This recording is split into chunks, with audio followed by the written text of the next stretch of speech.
Oi, meus amores, namastê. Estou contando a história aqui, ó, do livro O Evangelho como me foi revelado, que foi revelado para Maria Valtorta, escrito por Maria Valtorta. Hoje eu vou contar a história do capítulo 92. Juntos seremos a voz que acende o amor.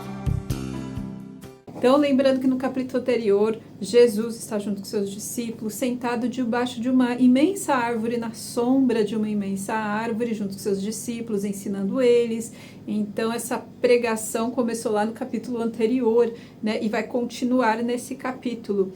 No capítulo anterior eu falei que eles estavam indo em sentido a Galileia, mas ainda não. Nesse capítulo mostra que essa árvore fica perto da casa da Maria, tanto que a Maria ela vai e vem desse local que fica perto da horta dela, de onde eles estão.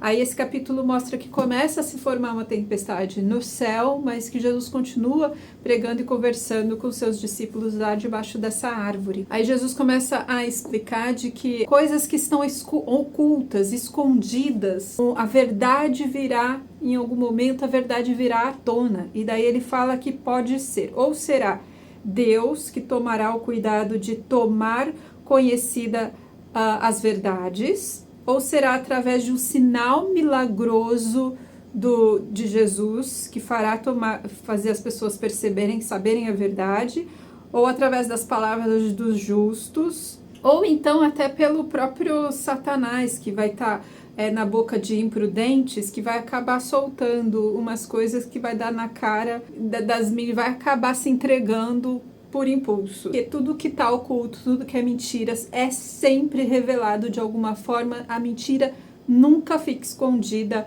ela sempre acaba aparecendo, que está oculto, porque Deus é a luz da verdade. De uma forma ou de outra, sempre vem a iluminação, a luz que traz a verdade, né? E daí Jesus começa a explicar para eles tomarem cuidado, né, com a vaidade espiritual. Fala para eles assim: quando vocês forem praticar o bem, fazer o bem, não fazem esperando reconhecimento humano, não faz esperando que todo mundo vai entender o que você falou, porque a sua recompensa não virá através dos homens, você não terá o reconhecimento dos homens, mas de Deus. O que é seu estará guardado de acordo com o que você faz. Aqueles que fazem o bem, fazem caridade ou fazem o serviço, esperando algo humano em troca, esperando reconhecimento, esperando fama, esperando ser enaltecido, esses não terão reconhecimento divino, porque você destrói toda e qualquer recompensa do mundo, da vida, de Deus, por aquela caridade, porque você está fazendo com um propósito egoísta, de interesse egóico, que você faz de caridade esperando reconhecimento, importância, através de um orgulho. Isso anula o vosso agir de justo. Então você deixa de ser justo, deixa de ser de fato uma caridade, é uma hipocrisia, uma falsa caridade, né? E daí ele começa a falar sobre não ter criticismo e julgamento com relação às pessoas. Ele fala assim, que nunca julgue pelas aparências, nunca acuse ninguém, nunca julgue ninguém. Lembrando que o Pedro, né, no capítulo anterior, julgou o Judas, enfim, ele está jogando uma indireta meio para os discípulos, para um não ficar criticando e julgando o outro também, né? Então aí ele explica através de uma metáfora. Ele fala assim, que se um pai tem vários filhos e um filho dele é autodestrutivo, usa drogas, bebe muito e não quer saber de trabalhar, só quer saber de se autodestruir e fazer o mal, esse pai pode chegar e falar para esse filho: vai-te embora, sai da minha casa.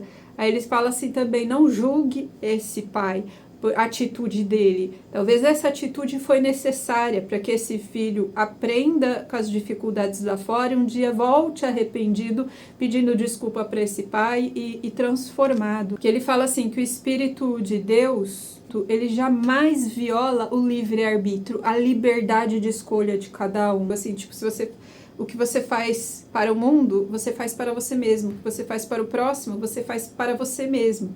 Existe essa lei. Mas cada um, o Espírito Santo não tira a liberdade de cada um ser e fazer o que quer. O máximo que Deus faz é falar assim, ó, sai da minha casa. E depois, quando você se arrepender do mal que fez, você volta para casa que você será recebido com um grande banquete. Aí Jesus explica uma coisa muito interessante ainda através de metáfora. Ele fala assim, ó, imagine um grande mestre, um bom professor que ensina vários alunos, né? 10 desses alunos se tornam justos, aprendem com esse mestre e se tornam muito bons, e 10 se tornam maus. Aí ele pergunta assim, vocês acham que esse mestre foi um mestre ruim, não soube ensinar direito? Aí Jesus fala assim, que não, né? Mesmo o maior de todos os mestres, se referindo a ele mesmo, né? O maior, o grande mestre, mesmo esses vão ter alunos que vão aprender e vão usar esses aprendizados para ser uma pessoa melhor, e muitos deles vão distorcer as palavras, distorcer os entendimentos e até usar para praticar o mal, porque ele fala que as palavras dele, assim como o Espírito de Deus que dá liberdade e respeita o livre-arbítrio, a palavra dele também, né? Não é uma imposição.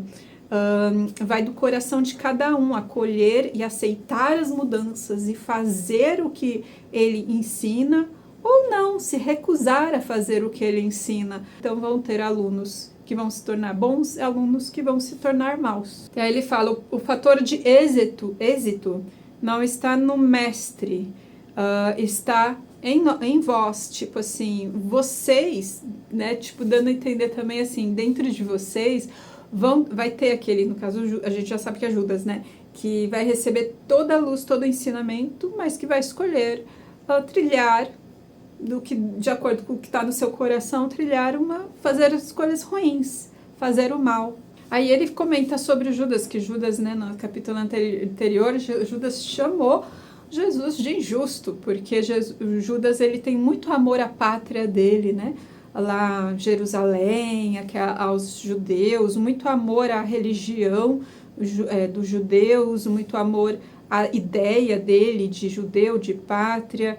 E Jesus fala assim, tomem muito cuidado, vocês não podem amar nada mais, nada pode estar acima do amor por vocês, por Deus. Então, tome muito cuidado com esse negócio de você amar uma ideia, amar uma religião, amar uma pátria e isso estar acima do seu amor a Deus, né? Tipo, tome muito cuidado porque esse amor à pátria, amor às ideias, desvia você do caminho melhor como um alce desorientado. A meta tem que sempre ser Deus, que é o amor, não colocar nem a si mesmo, nem outra pessoa e nem nada acima de Deus, que é a vida, que é o amor incondicional. E se alguém errar, né, algum de vocês aí cometeu um grave errar, e ele fala isso principalmente para o Pedro, não sejais intransigentes, não fica com criticismo, julgamento, ódio. O erro que tanto vos irrita, não o tereis cometido, vós mesmos também, tipo assim, quando a pessoa critica o erro de alguém, ele dá a indireta assim, você já errou também, você também cometeu, se isso te incomoda, te dá raiva, é porque você já cometeu um erro muito semelhante e você não se perdoa por isso, ou então fica atento, porque se você critica e julga alguém, a vida vai te ensinar a perdoar, fazendo que você vai cometer o mesmo erro muito parecido para você deixar de ser intransigente, né? E não ter mais o criticismo e o julgamento. E daí Jesus começa a usar a mãe dele como exemplo, né? Ele fala, eis ali a minha mãe, como dando a entender de que eles estavam vendo Maria trabalhando lá na horta, próximo lá. E daí ele pergunta assim, podeis pensar que haja nela alguma tendência do mal? Por exemplo, todos eles, quando sentem a presença de Maria, se jogam de joelhos e sentem aquela força, né, de pureza vindo dela, né? E daí ele falou assim, sendo ela minha mestra, quem me educou, ela veio e me disse, né, ontem, entre os seus discípulos esteja também a tua mãe, filho. Eu quero aprender a sua doutrina. Ela está em constante vigilância, ela está sempre vigiando e orando, porque ela entende que se ela não ficar em oração e vigilância, ela pode ser sim corrompida pelo mal. Ela pode sim cair em tentação, ela pode ser corrompida pelo mundo, porque o mundo é um perigo nesse sentido, né? Inclusive para ela, inclusive para minha mãe, que tem esse amor absurdo de devoção e serviço total a Deus, inclusive para ela, se ela não tiver a vigilância, a oração, ela pode sim ser corrompida, né? Tipo assim, imagina vocês, se até a minha mãe tem que ter esse cuidado, esse zelo e quer me seguir e cada vez mais próxima de mim, para que esteja segura e não caia, né, nas armadilhas do mundo, na tentação, quiçá vocês, né, mais ou menos nesse sentido. E daí Jesus respondeu para a mãe dele, ele falou assim, eu respondi para minha mãe o seguinte, mãe, eu te digo, tu não serás corrompida pelo mundo, mas o mundo será perfumado por ti. E daí Jesus, usando esse exemplo da mãe dele, ele fala assim, somente os que se vigiam o tempo todo, né? E vigiar a gente entende nesse livro que diz respeito a muita meditação, muita oração e realmente prática constante dos ensinamentos de Jesus, né? Somente os que vigiam haverão de vencer. Aí ele disse assim, Jesus disse assim, aos outros será aquilo que está escrito.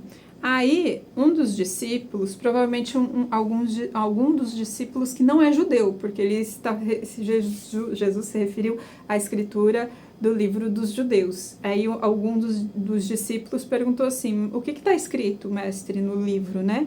Sobre o que vai acontecer com aqueles que não vigiar. Aí, Jesus explicou assim, Caim saltará sobre Abel e o matará. A terra vai estar envenenada com o sangue dele, vai ficar estéril, ele vai fugir procurando paz e pão e não vai encontrar, tipo, vai viver um inferno, uma miséria, né? Você vai colher o mal que faz nesse sentido, né? Aí o Pedro fala assim, ô mestre, no Gênesis não fala assim não é assim que está escrito, né? Porque Jesus... ele tem quase uma página aqui inteira, Jesus explicando esse negócio de Caim e Abel. E daí Jesus falou assim, não, Pedro, não no Gênesis, eu digo, e não erro, eu digo aos novos Caíns e aos novos Abéis, aqueles que não vigiarem sobre si mesmo, se tornarão um só com seu inimigo, com seus inimigos. Então, aquele que não vigia se torna tão ruim quanto aqueles que a gente julga e acha repudiante, enfim. Aí o João pergunta assim, mas entre nós aqui, os seus discípulos, nenhum desses vai ser como o Caim, né, mestre? A gente não vai se trair. Aí Jesus fala assim, João, presta atenção, João. Os filhos das trevas em vão estarão em contato com a luz. Lembra-se disso, João. Tipo assim, muitos que são das trevas vão conhecer a luz, a verdade, Jesus na sua pura essência, Deus na pura essência, mas vão escolher o caminho das trevas, né? Não é porque está conhecendo as minhas palavras, não é porque teve esse grande mestre é que vai seguir o caminho da luz. Aí o João fala assim, tipo, igual Caim, um irmão matando o outro, aí Jesus fala assim, não, aquele foi o primeiro acorde do hino de Satanás. Eu falo de um delito perfeito, do maior dos delitos, do inconcebível delito, que ele está se referindo, né, de um dos seus discípulos, matar o verbo que se fez carne, a verdade que se fez carne. Daí a tempestade está se formando, aí começa uns trovão, assim, uma tempestade se formar. Aí ele fala assim, está ouvindo? Vocês estão ouvindo isso? É o urro e o desejo de Satanás é execução, falando assim, que Satanás mais deseja matar, destruir Jesus, né? Então ele fala sobre isso e depois eles entram dentro da casa da Maria. E assim termina esse capítulo 92 e no próximo vídeo Vamos continuar a partir do capítulo 93. Se você está gostando dessa história da Maria da Pau Torta, compartilhe para que mais pessoas também possam conhecer essa história linda. Toca no nosso coração, que tem ensinamentos tão profundos e valiosos. Até o próximo vídeo. Namastê.